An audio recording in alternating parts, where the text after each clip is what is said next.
የተገኘውን ሰላም ለማጽናት ሁሉም የበኩሉን ድርሻ ሊያበረክት እንደሚገባ የደብረ ማርቆስ ከተማ አስተዳደር አሳሰበ።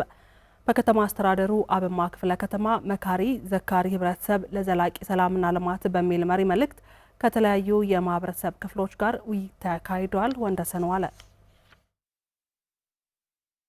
በደብረ ማርቆስ ከተማ አስተዳደር መካሪ ዘካሪ ህብረተሰብ ለዘላቂ ሰላምና ልማት በሚል መሪ መልእክት ከአብማ ክፍለ ከተማ ከተውጣጡ የማህበረሰብ ክፍሎች ጋር ውይይት ተካሂዷል። የውይይቱ ተሳታፊዎች ያጋጠመው የሰላም እጦት ልባት እንዲያገኝ ተባብሮ መስራት ይገባናል ብለዋል። ለሀገር ሊበጃት የሚችለው ሊጠቅም የሚችል ሰላም ነው።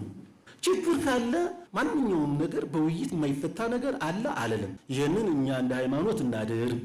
ወንድሞቻችን ውጭ ያሉትንም ወደ ሰላሙ ቅረቡ ተብለው በጋራ ሆኖ ያለውን የሰላሙን ጉዳይ የመምከር ፖዚቲቭሊ ያለው ነገር እንድል ማድረግ ተገቢ ይሆናል ነው። እልክ የትም አያደርስም። ሁላችንም ወደ ተግባር ገብተን ስራዎችን በተቀላጠፈ መልኩ መስራት ከቻል ውጤት እናስመዘግባለን። ስለዚህ በመተባበር በጋራ ሰላማችንን የሁሉም ወንድማማች ሰላም መብቱ ይጠበቅንም።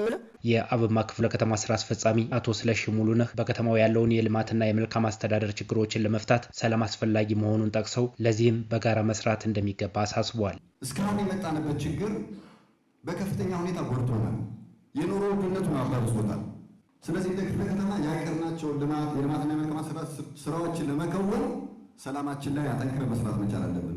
ለሰላም ደግሞ ባለቤቱ ራሱ ማህበረሰቡ ነው።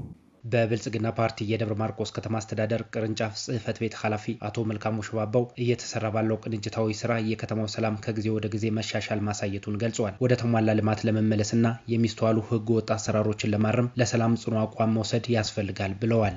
የአማራ ክልልን ህዝብ ጥያቄ መመለስ የሚቻለው አማራን በመግደል አይደለም። መምህርን በንብርክክ እየነዱ በመግደል አይደለም የሚፈታው።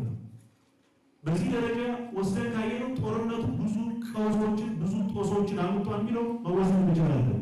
የደብረ ማርቆስ ከተማ አስተዳደር ተቀዳሚ ምክትል ከንቲባ አቶ ተሾሙ ዋለ በጦርነት የሚመጣ ልማት በግጭት አዙሪት ውስጥ የተገኘ እድገት እንደሌለ ገልጸዋል። ወደ ውስጣችን ተመልክተን በስክነት በመመካከር ላጋጠሙ ችግሮቻችን የመፍትሄ አካል ለመሆን ኃላፊነትን በሚገባ መወጣት እንደሚገባ አሳስቧል። መጀመሪያ ራሳችንን ከተለያዩ ባዕድ አስተሳሰቦችና ተግባራት ነፃ እናድርግ። ወደ ውስጥ እንመልከት፣ እንስከን። እኛ ሰው ሳይቸግረን አባት ሳይቸግረን እምነት ሳይጎለን ሀገራዊ ፍቅር ሳናጣ ለምንድን ነው አንጋጠን የምናይ? ችግርን ወደ ውጭ የምንገፋ ለምን ነው? መጀመሪያ የራሳችንን ችግር እንፍታ።